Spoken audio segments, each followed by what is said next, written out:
Welcome back to the 2-Minute Warning. Today I'm looking at the Minnesota Vikings and determining what we can expect from them in the 2021 NFL season. But before getting into that topic, question for those of you viewing: who is the all-time leading receiver in yards in Minnesota Vikings franchise history? If you know the answer, comment it down below. If you do not, I will reveal the answer at the end, so make sure you stay tuned.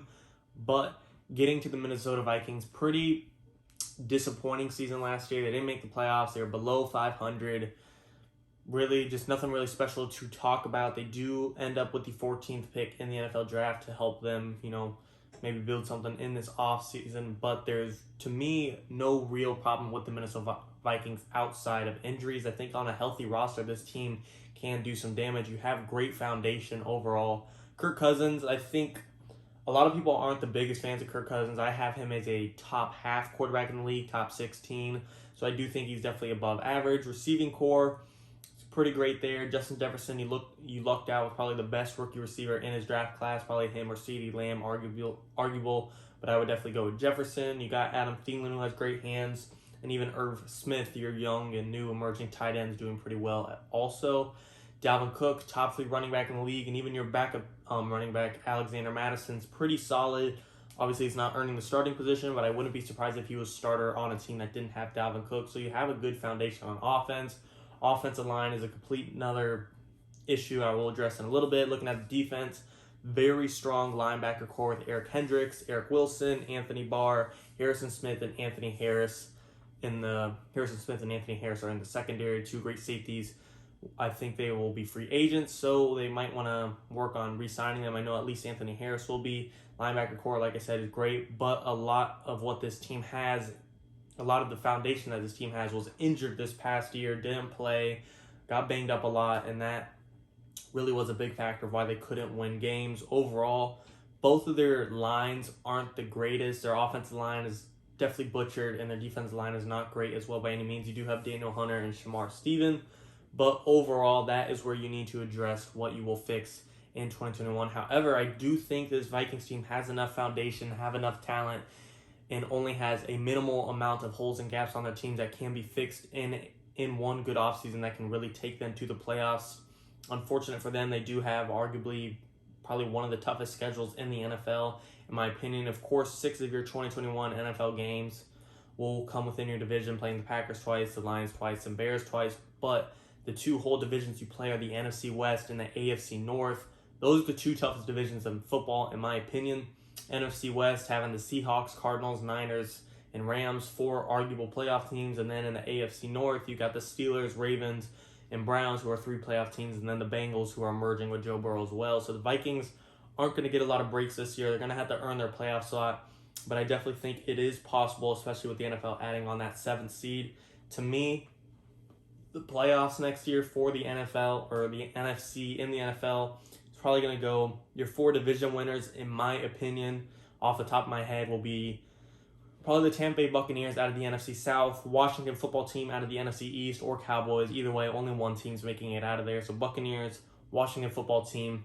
NFC North, I think, will be the Packers again. And then the NFC West, I do think the Rams will win outside of it. And then looking at the 3 wild cards spots, I think it'll be fought between the Seahawks, Niners, Cardinals, and Vikings. Of course, the Bears will be in play if they make a move at quarterback. However, right now they don't have a move really that's going to up their team.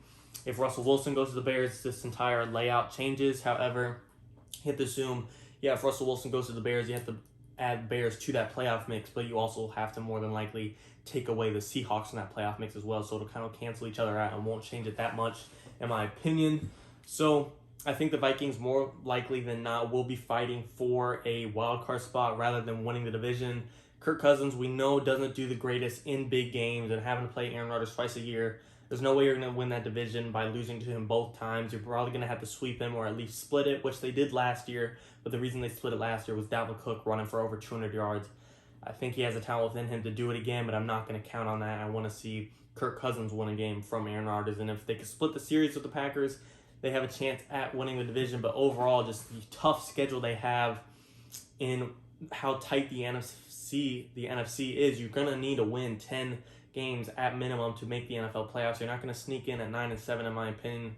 like the Bears did last year at 8-8. I don't think that'll happen again. I think you need 10 wins in the NFC this year to make the playoffs, and even going 10-6 is not a guarantee because you saw in the AFC, Miami Dolphins, they finished 10-6 and they got bumped out of the playoffs. So to me, I think the final 7th seed will more likely than not be fought between the Cardinals and the Vikings, in my opinion. They will play each other this coming year. Like I said, Kirk Cousins, as in he, and the Vikings do play the NFC West, that being with the Cardinals this year, so that matchup could determine a lot of who makes it. We're going to have to see how the Vikings match up against those NFC West teams. And if they can even go in that division, 2-2 coming out of those 4 games, that's a win for me, just because that is the toughest division in football. If you go 500 facing all 4 of them, that is a good move in my opinion. AFC North, I think they could steal one from Baker Mayfield, and I think Joe Burrow has the talent, but I don't think he can overcome the Vikings defense that once healthy and once is built a little bit more through the draft and free agency will be fixed up. I don't think Joe Burrow can overcome that. And even the Steelers, we'll have to see how Big Ben does. He didn't do great last year, really. He didn't look great. Statistically, he was all right. But we know Big Ben doesn't have the greatest work ethic, and he doesn't take care of himself to the best extent. So I'm going to see how that really determines it. And, Lamar Jackson and the Ravens are wild cards, so I could see them going anywhere from 0-4 to 4-0 in this, facing that division. It's really going to be up to how these teams, emerge and capitalize in this NFL offseason. Look at the NFL draft. Like I said, they had the 14th overall pick in the first round.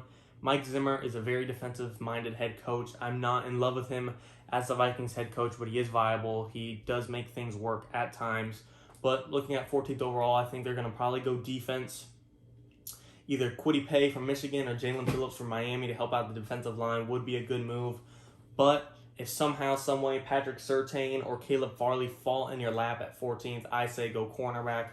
Both of those guys are the top 2 corners in the NFL draft, and then after that it kind of drops from there. J.C. Horn from South Carolina can kind of be in that conversation as well. But to me, if the top defensive line, and such as Kwity Paye or Jalen Phillips, whichever you think is the top guy, is there versus the 3rd best corner in J.C. Horn, I would go with that if I'm Mike Zimmer. I'd rather them go offensive line, to help out because, Kirk Cousins, as soon as pressure comes at him, the mobility within Kirk Cousins is non-existent. As soon as pressure comes, he folds.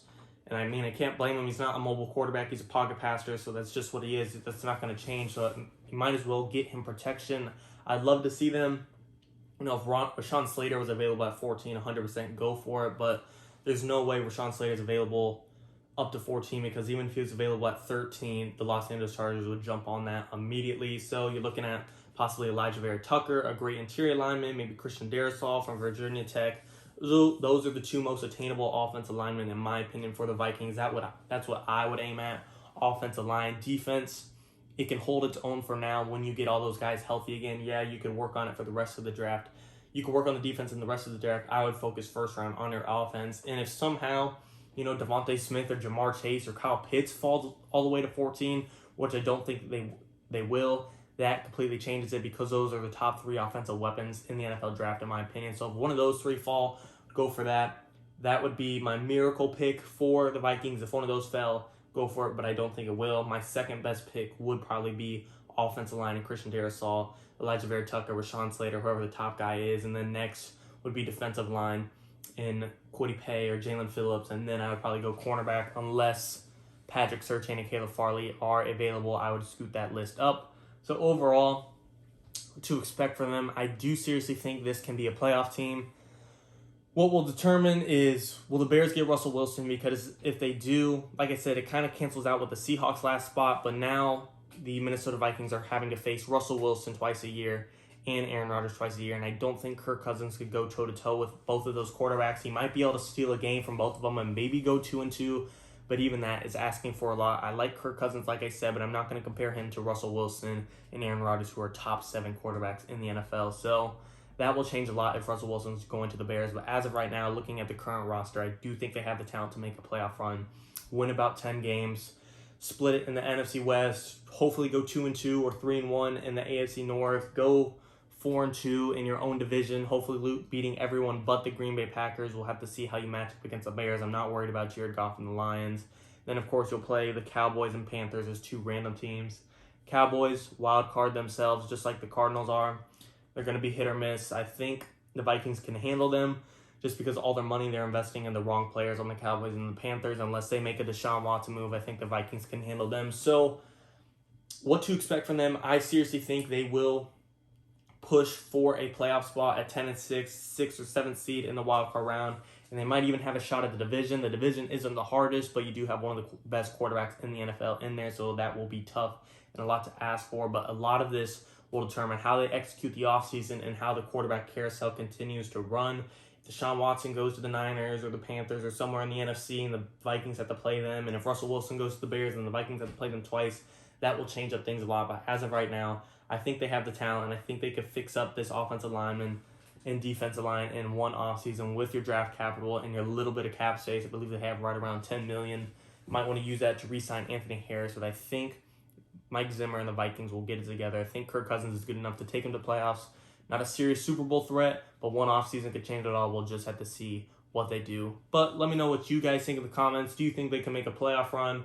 Do you think their defense, when it's healthy, can stand against those tough teams they had to play this year, etc.? But the question for those of you viewing, the all-time leader in receiving yards for the Minnesota Vikings is, of course, Chris Carter. Not Randy Moss, Chris Carter. Thanks for watching, guys. 2-minute warning.